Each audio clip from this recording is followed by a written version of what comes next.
আসসালামু আলাইকুম। আজকের বাংলা নিউজে আপনাকে জানাচ্ছি স্বাগত। এখন শুনবেন সংবাদ শিরোনাম। আমাদের সংবাদটি যদি ভালো লাগে লাইক কমেন্ট শেয়ার দিয়ে জানিয়ে দিন আপনার মতামত। নতুন সংকটে ইরান, ভয়াবহ বিপর্যয়ের আশঙ্কা।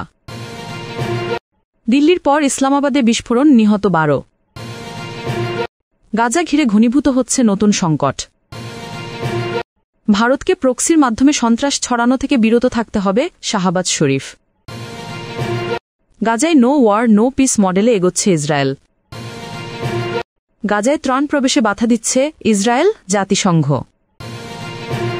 নতুন সংকটে ইরান, ভয়াবহ বিপর্যয়ের আশঙ্কা। মধ্যপ্রাচ্যের শক্তিশালী আয়াতুল্লাহ খামেনির দেশ ইরান এবার কি সত্যি ধরাশায়ী হতে চলেছে? যে দেশের মিসাইল কারখানা 24 ঘণ্টা ব্যস্ত থাকে পরবর্তী যুদ্ধের প্রস্তুতিতে, যে দেশ পরাশক্তি যুক্তরাষ্ট্রকে রীতিমতো ধরাশায়ী করেছে আর ইসরায়েলের অতর্কিত হামলাও মোকাবেলা করে দেশটিকে রীতিমতো কাঁপিয়ে দিয়েছে, সেই শক্তিধর রাষ্ট্রটি এখন সম্মুখীন হতে যাচ্ছে এক ভিন্ন নতুন সংকটে। ক্ষেপণাস্ত্র নয়, শত্রু সেনা নয়, তেল নয়, এবার তাদের পায়ের নিচে মাটি সরিয়ে দিচ্ছে এক ফোঁটা বিশুদ্ধ পানি। তেহরানের প্রধান খাবার পানির উৎস 2 সপ্তাহের মধ্যে শুকিয়ে যেতে পারে বলে জানিয়েছে দেশটির রাষ্ট্রায়ত্ত সংবাদ মাধ্যম IRNA। শহরটির পানি সরবরাহকারী সংস্থার পরিচালক বেহজাদ পারসা বলেছেন, শহরের প্রধান জলাধার আমির কাবির বাঁধে বর্তমানে মাত্র 1,40,00,000 ঘনমিটার পানি রয়েছে। বর্তমানে এটি আর মাত্র 14 দিন তেহরানকে পানি সরবরাহ করতে পারবে। তেহরান প্রদেশ দীর্ঘমেয়াদী খরহ কবলে পড়েছে, যা অঞ্চলটিকে গত কয়েক দশকের মধ্যে সবচেয়ে গুরুতর পানি সংকটের মুখে ফেলেছে। সংবাদ মাধ্যমের মতে, আগামী কয়েক মাসে যদি বৃষ্টিপাত না হয় তাহলে তেহরানে পানি সম্পদ ব্যবস্থাপনা ও টেকসই পানীয় জলের সরবরাহ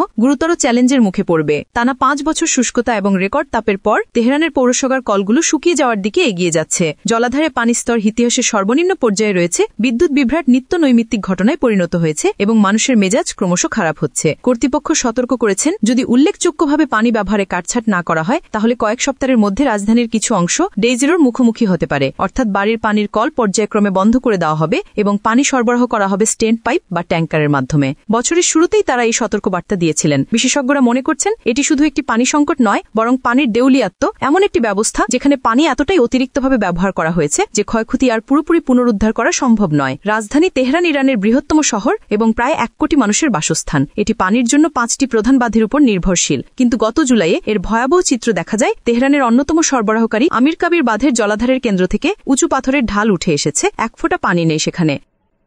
দিল্লির পর ইসলামাবাদে বিস্ফোরণ, নিহত 12। পাকিস্তানের রাজধানী ইসলামাবাদের একটি আদালত ভবনের বাইরে শক্তিশালী বিস্ফোরণে অন্তত 12 জন নিহত, কয়েকজন আহত হয়েছেন। এর আগে দিল্লির রাজধানী নয়াদিল্লির লালকেল্লা মেট্রো স্টেশনের কাছে গাড়িতে বিস্ফোরণের এক ঘটনায় 13 জন নিহত হয়েছেন। গতকাল সন্ধ্যায় স্টেশনটির কাছে একটি চলন্ত গাড়িতে ওই বিস্ফোরণে বহু মানুষ আহতও হয়েছিলেন। পাকিস্তানের ঘটনা নিয়ে আজ মঙ্গলবার ইসলামাবাদ পুলিশের একজন মুখপাত্র বলেন, এটি কেমন ধরনের বিস্ফোরণ ছিল আমরা খতিয়ে দেখছি, বিষয়টি এখনো স্পষ্ট নয়। ফরেনসিক দলের প্রতিবেদন পাওয়ার পরই আমরা বিস্তারিত জানাতে পারব। বিস্ফোরণটি ঘটেছে ইসলামাবাদ জেলা আদালতের প্রবেশদ্বারের কাছে। সাধারণত মামলা সংক্রান্ত কাজে আসা বিপুল সংখ্যক মানুষ ও দর্শনার্থীর ভিড় থাকে সেখানে। স্থানীয় গণমাধ্যমে প্রচারিত ছবিতে দেখা গেছে পুলিশ ভ্যানের পাশে কয়েকজন রক্তাক্ত অবস্থায় মাটিতে পড়ে আছেন। দৃশ্যগুলো ছিল ভয়াবহ।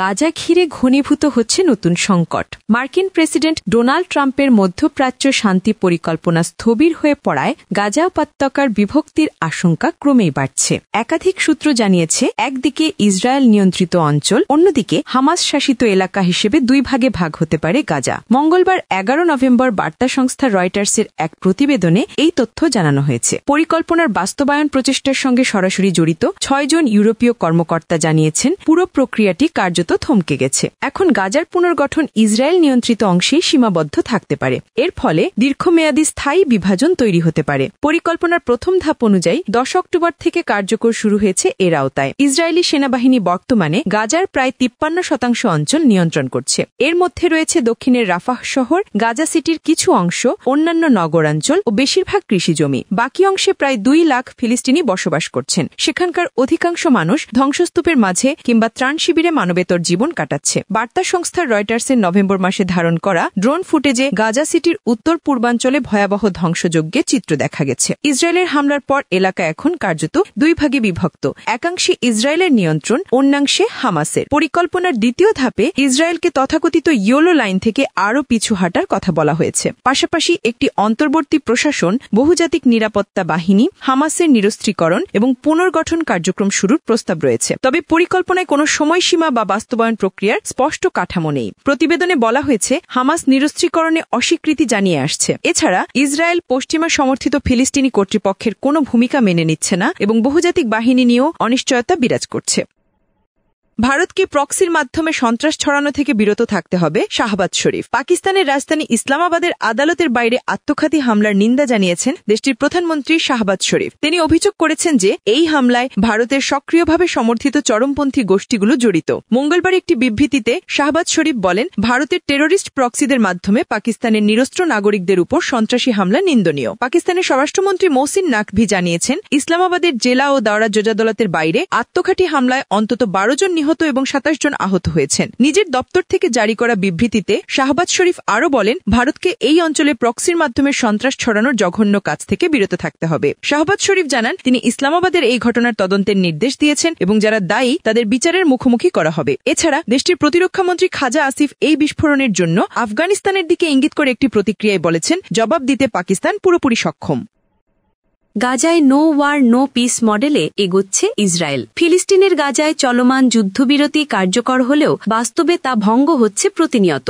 আল জাজিরার বিশ্লেষণ অনুযায়ী 10 অক্টোবর থেকে 10 নভেম্বর পর্যন্ত এক মাসে ইসরায়েল অন্তত 282 বার যুদ্ধবিরতি লঙ্ঘন করেছে। এসব হামলায় কমপক্ষে 242 জন ফিলিস্তিনি নিহত এবং 622 জন আহত হয়েছেন। গাজার সরকারি মিডিয়া অফিসের তথ্য বলছে, এ সময়ে ইসরায়েল 88 বার সাধারণ নাগরিকের ওপর গুলি চালায়, 12 বার আবাসিক এলাকায় অভিযান চালায় এবং 124 বার বিমান ও কামান হামলা চালায়। এছাড়া 23 জন ফিলিস্তিনিকে আটক এবং 52টি সম্পত্তি ধ্বংস করা হয়েছে। যুদ্ধবিরতির অন্যতম শর্ত ছিল মানবিক সহায়তা নির্বিঘ্নে প্রবেশ, কিন্তু বাস্তবে এর অর্ধেকও বাস্তবায়িত হয়নি। জাতিসংঘের তথ্য মতে এক মাসে গাজায় প্রবেশ করেছে মাত্র 3431টি ট্রাক, যেখানে চুক্তি অনুযায়ী থাকা উচিত ছিল 15,600টিরও বেশি। অনেক খাদ্যপণ্য, বিশেষ করে মাংস, দুগ্ধজাত খাবার ও শাকসবজি ইসরায়েলি কর্তৃপক্ষের বাধার কারণে পৌঁছায়নি। অন্যদিকে যুক্তরাষ্ট্র এখনও ইসরায়েলকে সামরিক সহায়তা অব্যাহত রেখেছে এবং যুদ্ধবিরতি কার্যকর বলেই দাবি করছে। অথচ তথ্য বলছে 31 দিনের মধ্যে 25 দিনই হামলা চালিয়েছে ইসরায়েল, অর্থাৎ মাত্র 6 দিন কোনো প্রাণহানি ঘটেনি। এই অবস্থাকে বিশ্লেষকরা বলছেন, এটি নামমাত্র যুদ্ধবিরতি। কাগজে যুদ্ধবিরতি থাকলেও বাস্তবে চলছে নো ওয়ার নো পিস বা না যুদ্ধ না শান্তি মডেল। আন্তর্জাতিক মানবাধিকার সংগঠনগুলো বলছে, এভাবে যুদ্ধবিরতির ধারা চলতে থাকলে গাজায় মানবিক বিপর্যয় আরও গভীর হবে। গাজায় ত্রাণ প্রবেশে বাধা দিচ্ছে ইসরায়েল। জাতিসংঘ। যুদ্ধবিরতি কার্যকর হওয়ার 1 মাস পেরিয়ে গেলেও ফিলিস্তিনের অবরুদ্ধ গাজায় মানবিক সহায়তা পৌঁছাতে ইসরায়েল বাধা দিচ্ছে বলে জানিয়েছে জাতিসংঘ। সংস্থাটি জানিয়েছে, সীমিত প্রবেশপথ, নিষেধাজ্ঞা ও প্রশাসনিক জটিলতা ত্রাণ কার্যক্রমকে ব্যাহত করছে। মঙ্গলবার 11 নভেম্বর এক প্রতিবেদনে এই তথ্য জানিয়েছে বার্তা সংস্থা আনাদোলু। জাতিসংঘের মানবিক সহায়তা সমন্বয় দপ্তর OCHEA এর তথ্য উদ্ধৃত করে সোমবার এক সংবাদ সম্মেলনে জাতিসংঘের মুখপত্র ফারহান হক বলেন, যুদ্ধবিরতির 1 মাস পেরিয়ে গেলেও ত্রাণ সহায়তা বাড়ানোর উদ্যোগ নানা জটিল প্রক্রিয়া, মানবিক সংস্থাগুলোর ওপর নিষেধাজ্ঞা, সীমিত প্রবেশপথ ও অনিরাপদ পরিস্থিতির কারণে ব্যাহত হচ্ছে। তিনি জানান, কিছু এলাকায় আমাদের দলকে এখনও প্রতিবার চলাচলের আগে ইসরায়েলি কর্তৃপক্ষের অনুমতি নিতে হয়। ফারহান হক বলেন, গত সপ্তাহে ত্রাণ পাঠানোর 8টি প্রচেষ্টা চালানো হলেও তার মধ্যে কেবল 2টি ক্ষেত্রে সম্পূর্ণভাবে অনুমোদন দেয় ইসরায়েল। বাকি 4টি পথে বাধাগ্রস্ত হয়। এর একটি ক্ষেত্রে অনুমতি পেতে দলটিকে 10 ঘণ্টা অপেক্ষা করতে হয়েছিল।